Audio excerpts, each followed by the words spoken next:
নমস্কার শ্রোতা বন্ধুরা, গল্প কল্পদ্রুম চ্যানেলে আপনাদেরকে স্বাগত। নতুন বছরের শুরুতেই আমরা নিয়ে এসেছি আরও একটা সুন্দর ভালোবাসার অনুগল্প, এক পলকের একটু দেখা। মূল কাহিনী দেবশ্রী চক্রবর্তী পণ্ডিত মহাশয় রচিত হঠাৎ দেখা। প্রত্যেক সপ্তাহে নতুন গল্প এবং কবিতা নিয়মিতভাবে আসতে থাকবে গল্প কল্পদ্রুম চ্যানেলে।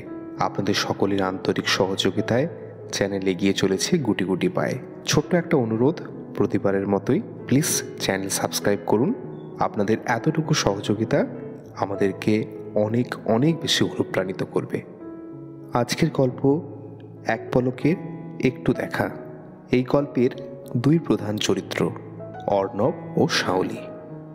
আসুন তবে এবার অর্ণব ও শাওলির জীবনের ভালোবাসার গল্প আপনাদের শোনাই।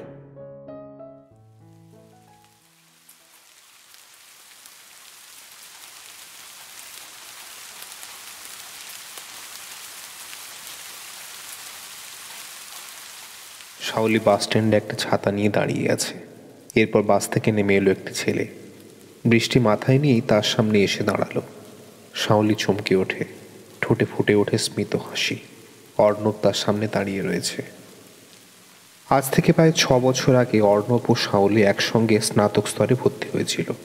ওদের আলাপ হয় এইরকমই এক বৃষ্টিমুখর দিনে। ছাতা নিয়ে সবাই ভর্তির লাইনে দাঁড়িয়েছিল। অর্ণব দত্ত নামটা শুনে ছাতা বন্ধ করে সামনে কাউন্টারের দিকে এগিয়ে যায় অর্ণব। ততক্ষণে সে প্রায় ভিজে গিয়েছে। কাউন্টারে গিয়ে প্লাস্টিকের ভিতরে রাখা সমস্ত প্রয়োজনীয় নথি বের করে জমা দিয়ে আসে। এরপর শাওলির পালা। অর্ণব তখন ছাতা খুলে একটু দূরে দাঁড়িয়েছিল। খুব রাগ হচ্ছিল তার। এই অল্প সময়ের মধ্যেই সে পুরো ভিজে গিয়েছে। কলেজ কর্তৃপক্ষ বছর বছর ছাত্রছাত্রীদের থেকে কত টাকা নেয়, অথচ কাউন্টারের সামনে একটা সেট বানাতে পারে না। তাহলে তো তাকে এমন করে ভিজতে হতো না। শাওলি ইতিমধ্যে তার প্রয়োজনীয় কাজ সেরে অর্ণবের পাশে এসে দাঁড়িয়েছে। প্রশ্ন করলো, এই মা, তুমি তো একেবারে ভিজে গেছো দেখছি, বাড়ি যাবে কিভাবে? বুঝতে পারছি না। আমি মুর্শিদাবাদ থেকে এসেছি, রাত 8টায় ট্রেন আছে, সাথে করে কোনো জামা কাপড়ও আনিনি। সে কি, তাহলে এভাবে এতক্ষণ থাকবে নাকি? কি আর করব, কলকাতায় তো আমার চেনা জানা কেউই নেই। তবে এখানে ভর্তি হলে যে রোজ রোজ এত দূর থেকে যাতায়াত করবে নাকি? না না, কলেজের হোস্টেলে থাকবো, অ্যাপ্লাই করে দিয়েছি। বলছি, একটা কথা বলবো? যদি কিছু মনে না করো, আমার বাড়ি এখান থেকে 10 মিনিট। বাড়িতে বাবা মা ও দাদা আছে। তোমাকে এরকম অবস্থায় দেখে সত্যিই খুব খারাপ লাগছে। তুমি যদি আমাদের বাড়িতে চলো, তবে দাদার জামা প্যান্ট তোমায় দিতে পারি।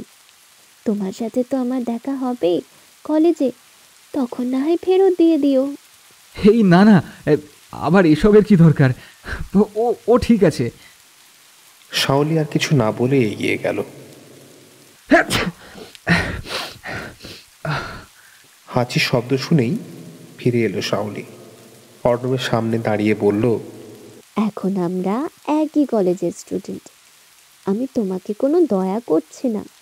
তোমার জায়গায় অন্য কেউ থাকলেও হয়তো এরকমই অবস্থা দেখে একই কথা বলতাম। তুমি চলো, চলো আমার সাথে। কিন্তু ও, বুঝেছি, ভরসা পাচ্ছ না। এটা হতেই পারে, আজই প্রথম আমরা দুজনে দেখলাম দুজনকে। ভয় নেই, আমি তোমাকে বিপদে ফেলবো না, কথা দিলাম। এবার চলো। অর্ণবী মেয়েটার কথা যত শুনছে ততই যেন মুগ্ধ হচ্ছে। এত অল্প সময়ের মধ্যেই কেউ কি এত আপন হতে পারে? সে আর না বলতে পারল না। মেয়েটির সঙ্গে হাঁটতে শুরু করলো। বৃষ্টি তখনও অঝোর ধারায় ঝরে চলেছে। দুপুর 2টো নাগাদ দুজনে বাড়িতে এসে পৌঁছায়। শাওলি বাড়িতে ঢুকেই মাকে ডাকতে শুরু করলো। মা বীণা দেবী বাইরে বেরিয়ে এলেন। অপরিচিত একটি ছেলেকে মেয়ের পাশে দাঁড়িয়ে থাকতে দেখে ওর মুখে কৌতূহলী চিহ্ন ফুটে উঠল। শাওলি বলল, ভয় পেও না মা, ওর নাম অর্ণব। অর্ণব অবাক হয়ে বলল, এই, তুমি আমার নাম জানলে কি করে? আমি তো এখনো পর্যন্ত আমার নামও বলিনি তোমায়।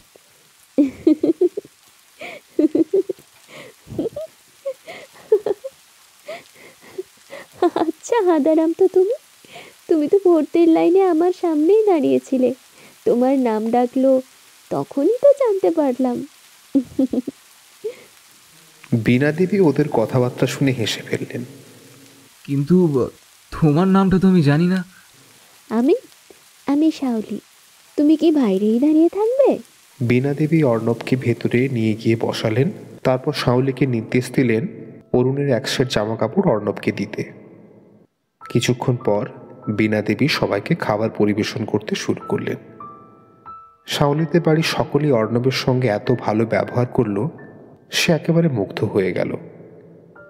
অর্ণব গ্রামের ছেলে, তার ধারণা ছিল শহুরে মানুষদের আন্তরিকতা থাকে না। তবে শাওলিদের বাড়িতে এসে তার সেই ধারণা সম্পূর্ণ ভুল, এটা বুঝতে পারল। সেদিন রাত 8টার পর অর্ণব ট্রেনে নিজের বাড়ি ফিরে যায়। তখন মোবাইল ফোনের এত বাড়বাড়ন্ত ছিল না, তাই অর্ণবের সঙ্গে যোগাযোগ করার কোনো উপায় ছিল না শাওলির। শাওলি অনেকবার খোঁজ নিয়েছিল অর্ণবের, অথচ কলেজের এই 3 বছরে একবারের জন্য ওর সঙ্গে দেখা হয়নি। কিন্তু শাওলি ওই একদিনের পরিচয়ে অর্ণবের প্রতি কেমন যেন একটা টান অনুভব করেছিল। প্রথম দেখায় প্রেমে পড়া বোধহয় একেই বলে।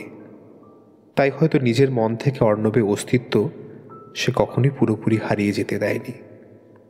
আজ এত বছর পর অর্ণবকে দেখে ভীষণ খুশি হয়েছে।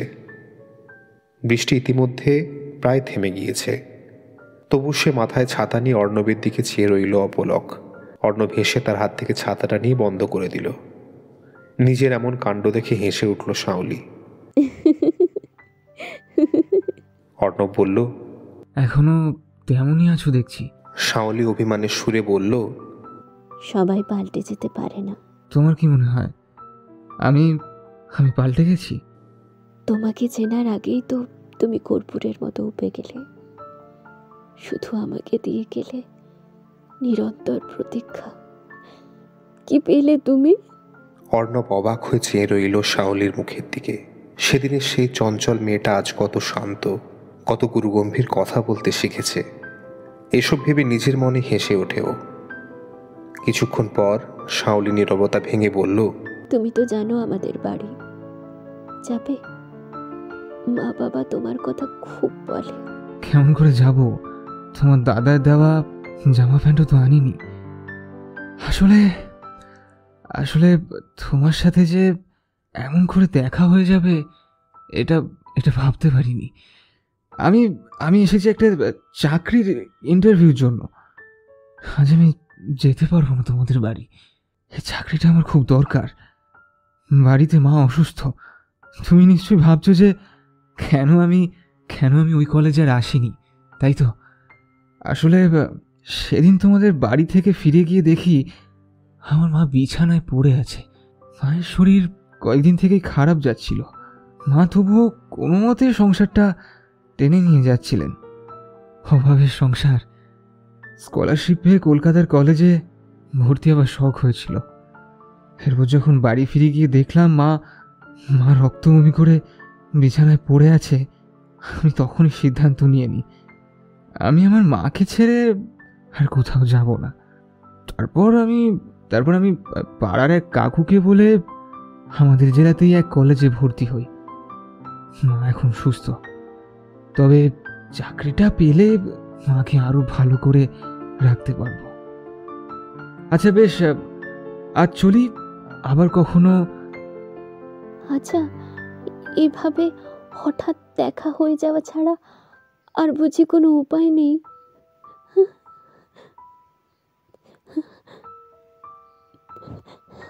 বলতে বলতে চোখে জল চলে আসে তার। শাওলি তার চলে যাওয়া পথের দিকে তাকিয়ে থাকে। ক্রমশ চোখ ঝাপসা হয়ে আসে তার। কতক্ষণ এভাবে কেটে গেছে সে জানে না। হঠাৎ কাঁধে একটা হাতের স্পর্শ পেল। এ কি অর্ণব, তুমি? অর্ণব শাওলির হাতটা শক্ত করে ধরল, তারপর খুব কাছে এসে বলল, একই ভুল আমি আরো একবার করতে চাই না। তাই বাসে উঠতে গিয়েও আমি নেমে গেলাম, ফিরে এলাম তোমার কাছে। শাওলি, আমার পাশে আমি তোমাকে চাই। সেদিনে সেই বৃষ্টিতে যেভাবে আমায় বৃষ্টি থেকে বাঁচানোর জন্য তুমি ছাতা এগিয়ে দিয়েছিলে, আজ আমার জীবন সংগ্রামের এই পরীক্ষায় আমার পাশে আমি তোমাকে চাই।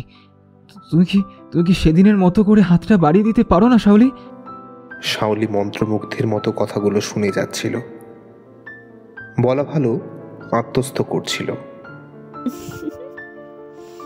বাবা, বিনয়ের অবতার। হাত বাড়িয়ে দিতে পারি যদি যদি তোমার ওই বুকে আমায় ঠাঁই দাও, না হলে এই আমি চললাম। শাওলির এই মিথ্যে অভিমানের অভিনয়টুকু অর্ণবের দৃষ্টি থেকে কিন্তু এড়িয়ে যেতে পারল না। শাওলি পা বাড়তে গিয়ে দেখে তার ওড়নায় টান পড়েছে। পিছন ফিরে তাকিয়ে দেখল অর্ণব ওড়নার এক প্রান্ত ধরে আছে। শাওলি তার ওড়নার প্রান্তখানি ছাড়িয়ে নেওয়ার জন্য এগিয়ে আসতেই হাত ধরে আলতো টান দিল অর্ণব।